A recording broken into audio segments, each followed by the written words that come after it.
నమస్తే. Welcome to our channel. నేను సిరి.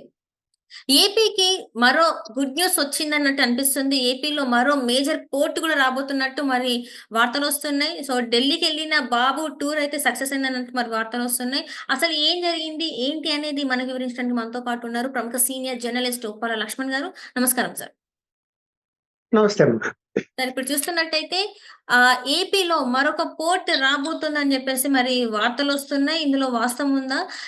ఢిల్లీ నుంచెల్లి గూడా పెద్దలు అంగీకారం తెలిపినట్టు మరి వార్తలొస్తున్నాయి. ఇందులో ఎంతవరకు వాస్తవం ఉంది సార్? పోర్టులు ఇప్పుడు మనకి శ్రీకాకుళం నుంచి మనం ఇక్కడ చిత్తూరు వరకు ఉన్నటువంటి ఏదైతే బెల్ట్ ఉందో, అంటే సముద్ర తీరం ఉందో, హ్మ్. కోస్టల్ బెల్ట్ అంటారు. ఈ కోస్టల్ బెల్ట్ తీరం వెంబడి కూడా పోర్టులను అభివృద్ధి చేయడానికి చాలా అవకాశాలు ఉంటాయి.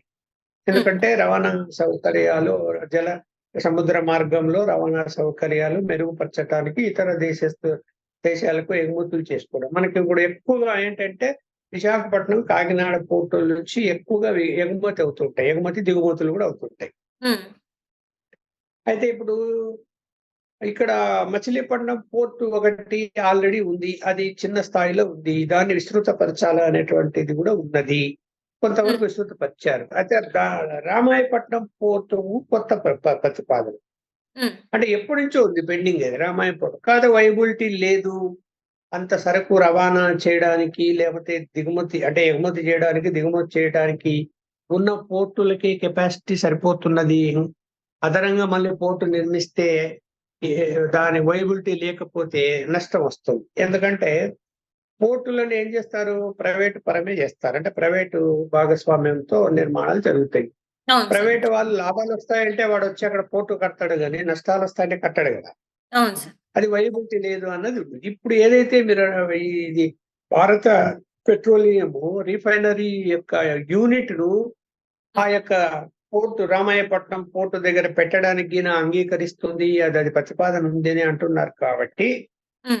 అది అంగీకరిస్తే వైబిలిటీ వస్తుంది ఆటోమేటిక్. ఎందుకంటే భారత పెట్రోలియం అన్నది ఇతర దేశాల మన గల్ఫ్ కంట్రీస్ నుంచి ముడి పెట్రోల్ ను దిగుమతి చేసుకొని మళ్ళీ దాన్ని రిఫైన్ చేస్తుంది. అంటే దాన్ని క్లీన్ చేసేసి పెట్రోల్ ను సరఫరా చేస్తుంది.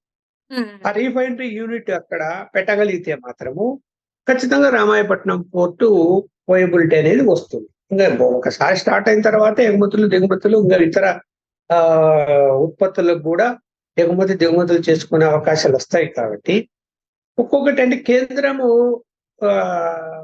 నిజంగా ఈ యొక్క రాష్ట్ర అభివృద్ధి కోరుకుంటే, ఆంధ్రప్రదేశ్ అభివృద్ధి ప్రధానంగా పోర్టులను, అలాగే ఎయిర్పోర్టులను. ఎందుకంటే ఇవన్నీ కూడా ఎగుమతులు దిగుమతులకు అవకాశం ఎక్కువ ఉండేటువంటి పరిస్థితి.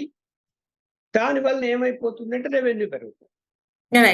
అలాగే ఎంప్లాయ్మెంట్, నిరుద్యోగులకు ఉపాధి అవకాశాలు పెరుగుతాయి. మన యొక్క సరుకులు ఎక్కడో తీసుకెళ్లి ఇప్పుడు బాంబే నుంచి, గుజరాత్ నుంచి, పోర్టుల నుంచి కూడా ఎక్కువగా సరుకులు చుట్టుపక్కల రాష్ట్రాల నుంచి అక్కడికి వెళ్తుంటాయి. ఇక్కడ మనకున్నది ఏంటంటే చెన్నైలో మనం ఏంటంటే ఆంధ్రప్రదేశ్ చాలా ఉత్పత్తులు ప్రత్యేకించి వెరైటీస్ ఇవన్నీ కూడా చెన్నై పోర్ట్ నుంచి ఎగుమతి చేస్తుంటాయి. మరి ఆంధ్రప్రదేశ్ లో ఇంత అవకాశాలు పెట్టుకొని పోర్టుల నిర్మాణము చేయకుండా మనకు వచ్చే రెవెన్యూ పోయింది, నష్టమే కదా రాష్ట్రానికి. అందువల్ల ఏంటంటే రెవెన్యూ ఇమ్మీడియట్ గా ఉపాధి కలిగి రెవెన్యూ రావాలి అంటే, రాష్ట్ర యొక్క ఆర్థిక పరిస్థితి మెరుగుపడాలంటే ఖచ్చితంగా పోర్టులు రావాలి. అలాగే ఎయిర్పోర్ట్లు కూడా సంఖ్య పెరిగితే కనుక ఏమైతుందంటే ఎగుమతులు పెరుగుతాయి. ఇప్పుడు ఎయిర్పోర్టు, విమానాలు అంటే కేవలం ప్రయాణికులే అని కాదు, సరుకుల రవాణా కూడా ఉంటుంది కదా దాని మీద ఆధారపడి. అందువల్ల ఏంటంటే ఇప్పుడు మనం ఏం చేస్తున్నాం, ఏమైనా సరుకులు విమానాల ద్వారా వెళ్ళాలి అంటే బెంగళూరు, లేకపోతే చెన్నైయో, లేకపోతే హైదరాబాదో కార్గోలన్నీ ఇక్కడ ఉన్నాయి. అక్కడ తక్కువ కెపాసిటీ ఉన్నాయి. ఏది విజయవాడ కానీ విశాఖపట్నం కొంచెం బెటర్ కార్గో. అందువల్ల ఏంటంటే ఇంకా విస్తృతంగా ఎక్కడికక్కడ ఉత్పత్తి అయినటువంటి వాటిని ఎగుమతులు చేసుకోవడానికి అవకాశం లభిస్తుంది. కాబట్టి మెరుగుపడేటువంటి ఆ రాష్ట్ర ఆర్థిక పరిస్థితి మెరుగుపడే అవకాశం ఉంటది. ఉమ్, ఏవైనా కూడా చూడండి, ఆలస్యం చేయకుండా కేంద్రం కూడా త్వరగా అనుమతులు ఇవ్వాలి. రాష్ట్ర ప్రభుత్వం కూడా కేంద్రానికి సహకరిస్తూ ఇక్కడ కూడా కొన్ని అనుమతులు ఇచ్చేట్టు ఉంటాయి. భూమి కేటాయించాలి, పవర్ కేటాయించాలి, వాటర్ కేటాయించాలి, ఇవన్నీ ఉంటాయి. మౌలిక సదుపాయాలన్నీ కూడా రాష్ట్ర ప్రభుత్వం కూడా ఆలస్యం చేయకుండా చేయాల్సిన అవసరం ఉంటుంది శాంక్షన్ చేయడం. లేదంటే పెండింగ్ పెట్టుకుంటూ కూర్చుంటే కనుక జాప్యం అయిపోతుంది. ఇప్పుడు కాలం ఎలా ఉంటది, ఇదో అంటే 5 సంవత్సరాలు అయిపోతుంది. మళ్ళీ తర్వాత ఏం చేస్తారు, ఏ ప్రభుత్వం వస్తుందో ఏం జరుగుతుందో ఏం తెలియదు కదా. అవును సార్. అంటే ఇప్పుడు ఇక్కడ చూస్తున్నట్టయితే ఇప్పటికీ ఏపీ చాలా అభివృద్ధిలో వెనుకబడిపోయింది అని చెప్పేసి మనం చూసాం. అయితే ఇప్పుడు వస్తున్న పెట్టుబడులు పెడుతున్న దాంతో పాటు కేంద్రం నుంచి కూడా ఇలాంటి ప్రాజెక్ట్స్ ఓకే అయితే ఇంకా అంటే అభివృద్ధి అనేది ఫాస్ట్ గా జరుగుతుంది, ఉపాధి అవకాశాలు కూడా తొందర వస్తాయి యువకులకి అని చెప్పేసి అనుకోవచ్చా సార్ మరి? అంతే కదా. మరి ఇప్పుడు అక్కడ పోర్టు నిర్మాణం జరిగితే కనీసం 2000 మందికి ఉపాధి కలుగుతాయి, తక్కువే ఉండదు.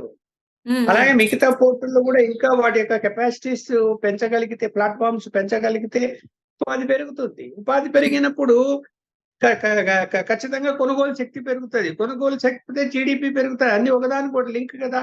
పెరిగినప్పుడు ట్యాక్సులు వస్తాయి, ఆదాయ వనరులు పెరుగుతాయి. ఇప్పుడు ఎగుమతులు దిగుమతులు జరిగితే వాటి వల్ల ట్యాక్సులు వస్తాయి, రాష్ట్ర ప్రభుత్వ ట్యాక్సులు ఉంటాయి కదా. ఇక్కడ అందువల్ల ఏంటంటే రాష్ట్ర అభివృద్ధికి ఇవన్నీ తోడ్పడేటువంటి అంశాలు. గత ప్రభుత్వం ఆ దిశలో ప్రయత్నాలు చేయలేదు, టేక్ ఇట్ ఈజీగా ఉన్నవి. ఇక్కడ ప్రైవేట్ రంగంలో విస్తరింపచేయటానికి ఎన్ని అవకాశాలు ఉన్నా కూడా గత ప్రభుత్వము అంతా డిస్టర్బెన్స్ చేయడము, బెదిరింపు ధోరణితో రాజకీయ నాయకులు అంటే మంత్రులు, ఎమ్మెల్యేలు ఉండడము, ఎంపీలు ఉండడము వలన పారిశ్రామికవేత్తలు భయపడ్డారు. మరి అక్కడికి వెళ్తే మనం వీళ్ళకు ముడుపులు చెల్లించుకుంటా కూర్చోవాలి, మన వాళ్ళందరూ బ్లాక్ మెయిల్ చేస్తుంటారు, ఎందుకు మనం వెళ్ళాలి అనేటువంటి ధోరణితో రాలేదు. ఈ ప్రభుత్వంలో అలాంటి బెదిరింపు ధోరణులు లేకపోతే బ్లాక్ మెయిల్ చేయడము, డబ్బులు కావాలని అడగటము, ఇవన్నీ కూడా ఈ ప్రభుత్వంలో చేసే అవకాశాలు లేవు. ఎందుకంటే చంద్రబాబు నాయుడు గారు ఖచ్చితంగా వాటిని కంట్రోల్ చేయగలుగుతాడని నేను భావిస్తున్నాను. అది చేయగలిగితే ఏమైతుందంటే వచ్చి పరిశ్రమలు పెడతారు. అదే కదా ఇంపార్టెంట్. లేకపోతే ఏమైపోతుంది, మనం చూసాం కదా కియా మోటార్లు అక్కడ ఉన్న గత మాజీ ఎంపీ ఎలా బెదిరించాడు. వాళ్ళే చెప్పారు కదా ఆ కంపెనీ వాళ్ళు బెదిరించాడని. అవును సార్. అంటే ఇప్పటికి కూడా ఆంధ్రాలో పెట్టుబడులు పెట్టాలంటే పెట్టుబడిదారులు చాలా వరకు ఇంకా భయపడుతున్నారు, ముందుకు రావట్లేదు. ఎందుకంటే జగన్మోహన్ రెడ్డి గారి హయాంలో వాళ్ళు చూసి ఇప్పుడు ఏపీలో పెట్టుబడులు పెట్టాలి అంటే వాళ్ళు భయపడుతున్నారు. ఇంకా కూడా నమ్మకం రావట్లేదు పెట్టుబడిదారులకి అని చెప్పేసి కొన్ని వార్తలు అయితే వస్తున్నాయి. మరి ఇందులో వాస్తవం ఉందంటారా సార్ మరి? ఇప్పుడు ఇంకా కొంతమంది ఆలోచన చేసే వాళ్ళు ఉంటారు. ఎందుకంటే ప్రభుత్వం వచ్చి 2 నెలలు గడిచిపోయింది కదా. ఒక 6 నెలల వరకు అబ్జర్వ్ చేస్తారు ఈ ప్రభుత్వం ఎలా పనిచేస్తున్నది ఏమిటి. తర్వాత ఈ జగన్మోహన్ రెడ్డి గారు ప్రతిపక్ష నాయకుడై 11 సీట్లకు పరిమితమైనా కూడా ఆయన ఇంకా ఇక్కడ ఏదో లా అండ్ ఆర్డర్ లేదని, హత్యలు జరిగిపోతున్నాయని, ఆ రోజు చంపేసుకుంటున్నారు, కొట్టుకుంటున్నారని ఢిల్లీకి వెళ్ళి గోల చేస్తే పారిశ్రామికవేత్తలు ఆలోచించారా?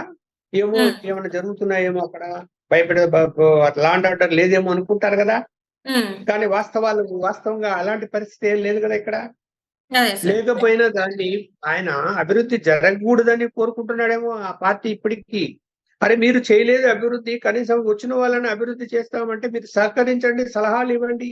ఒకవేళ తప్పు చేస్తే తప్పులు బయట పెట్టండి, విమర్శించండి, అవినీతి జరిగితే బయట పెట్టండి, ఎవరు వద్దనరు. అలా కాకుండా రాష్ట్ర అభివృద్ధికి నువ్వు ఆటంకం కల్పిస్తానంటే సరైన పద్ధతి అయితే కాదమ్మా. Right sir.